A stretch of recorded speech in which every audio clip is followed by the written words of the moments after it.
A paz do Senhor. Nessa nossa quinta lição, falaremos sobre as adversidades ministeriais de Jeremias.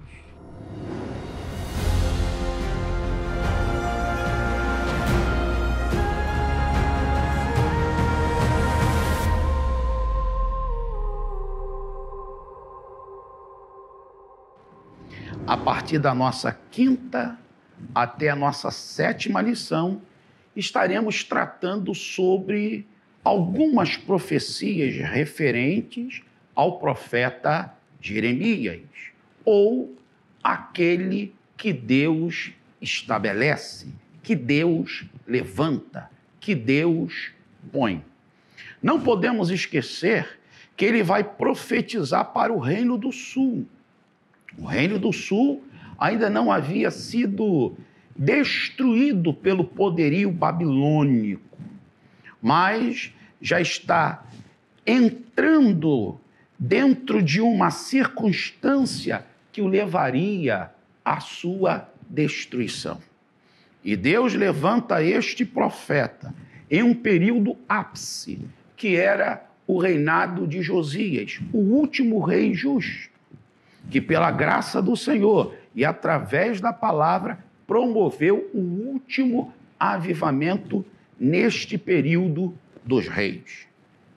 Jeremias, filho de Ilquias, ele recebe uma chamada de Deus que está ali logo no seu capítulo de número 1. Mesmo sendo de origem sacerdotal, Deus especifica a ele que a sua chamada seria uma chamada profética. E é a partir daí que começa a termos todo o relato deste profeta. É interessante em dizer também que de todos os profetas maiores, é o profeta que mais detalhe temos acerca de sua vida pessoal. Quando observamos a leitura, vamos logo entender que este profeta é o profeta mais perseguido da nação de Israel. Afinal, quando paramos para observar, ele passa por muitas adversidades ministeriais. E Deus, logo no capítulo 1, diz isto a ele. Quando o irmão chega em Jeremias capítulo 1, versículo 18, Deus deixa claro que ele seria colocado como uma cidade forte, uma coluna de ferro e muros de bronze.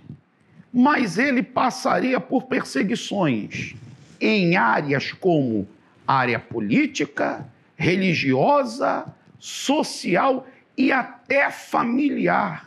O versículo 18 do capítulo 1 diz isso. Ele foi perseguido no âmbito político, mesmo que não tenha recebido uma perseguição no reinado de Josias, mas outros reis que sucederam foram ferrenhos na perseguição contra eles. Dentre esses, um rei chamado Jeoaquim. Então, por causa da perseguição política, ele foi preso, ele foi lançado em cisternas, ele passou por momentos de privações. Ele também foi perseguido na área religiosa. Muitos da nação desejavam a sua morte. Afinal, ele pregava contra tudo aquilo que alguns pregadores ou profetas mentirosos estavam pregando, falando que Israel não seria, ou o reino de Judá não seria destruído. Mas ele diz, Judá será destruído, se submeta ao rei da Babilônia, e isso não ocorrerá, mas se vocês forem rebeldes, vocês serão destruídos, não só o reino, mas também toda a linhagem real, também será destruída a cidade amada de Jerusalém e o próprio templo. Ele foi perseguido pelos sacerdotes de Anatote. Lembre-se que ele era de origem sacerdotal. E a cidade que ele pertencia era Anatote. Isso quer dizer que ele também foi perseguido não só pelos sacerdotes, mas também foi perseguido pelos seus parentes, que eram levitas e sacerdotes. Ele teve de enfrentar falsos profetas, dentre eles como Bazur. Ou seja, ele enfrentou momentos de terríveis perseguições, enfrentou pessoas como Ananias e Semaias, mas permaneceu fiel. Experimentou a perseguição social. Ele teve a sua imagem, reputação quase destruída, sendo bem difamado. Foi imposto a ele desonra. Ele recebeu murmurações e muitas das vezes acusação de traição, apenas por estar trazendo a mensagem da parte do Senhor. E não é isso que aquele que é fiel, que deseja e pretende ser uma bênção para a sua geração, também não enfrenta. Mas ele também tem uma marca, coragem. Em meio a tudo isso, o que o Senhor lhe entregava, ele assim levava. Tanto que quando lemos Jeremias 1,7, o Senhor diz: não digas, sou uma criança, porque a todos que eu te enviar irás, e tudo quando eu te mandar falarás. Ele exerceu seu ministério profético no Reino do Sul e o exerceu com autoridade e com graça da parte do Senhor. Ele entregava a palavra do Senhor, seja no palácio, seja no templo, seja em outras regiões da cidade, ele estava ali entregando a palavra do Senhor. Tanto que ele dizia que a palavra de Deus nos seus lábios era como fogo. Lá em Jeremias 5,14, Deus diz a ele, colocarei as minhas palavras nos teus lábios como fogo, e esse povo como lenha. E lá em Jeremias 23, 29, Deus fala para ele, não é a minha palavra como martelo que esmiuça a penha e como fogo. Ou seja, dentro dele existia um fogo que não se apagava diante das adversidades, diante das oposições. E a palavra do Senhor fluía com unção e com autoridade, e com intrepidez, mesmo diante das perseguições, privações, calúnias, ele continuava anunciando a palavra. Mas saiba disso também. Aprendemos em Jeremias como Deus consola a vida de um servo e a vida de um profeta.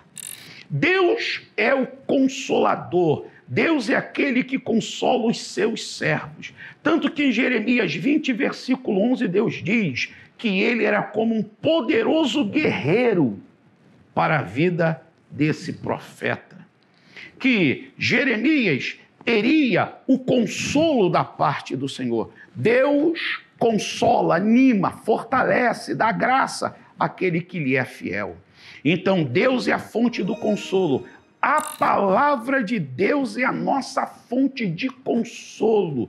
Toda vez que vamos à palavra de Deus, a nossa alma é renovada, é fortalecida, recebemos ânimo para continuar. Tanto que o Salmo 119, 50 ou 52 diz, isto é a minha consolação na minha angústia, porque a tua palavra me vivificou. Descanso permanente no consolo de Deus. Isso quer dizer, o Deus que prometeu, Jeremias 1, 18 e 19, quando Deus diz a ele que ele estava sendo colocado como cidade forte, coluna de ferro, muros de bronze, muitos, como os reis de Judá, os príncipes, sacerdotes, o povo da terra iriam pelejar contra ele. Mas Deus fala, filho, vão pelejar contra você, mas não prevalecerão. Por quê? Porque eu sou contigo. Não é você, não é tua força, sou eu. Então, em meio às perseguições ministeriais, não venha se desanimar. Em meio às calúnias e perseguições, que podem até roubar o nosso sono, descanse. Deus é fiel, Deus consola todos aqueles que são seus servos. Então, nesta lição, aplique aos seus servos que a nossa fidelidade pode até nos levar a momentos de perseguição, mas aquele que nos chamou estará conosco em todos os momentos e será o fundamento, o apoio para que continuemos marchando e assim cumpriremos o nosso ministério. Que Deus te abençoe. Amém.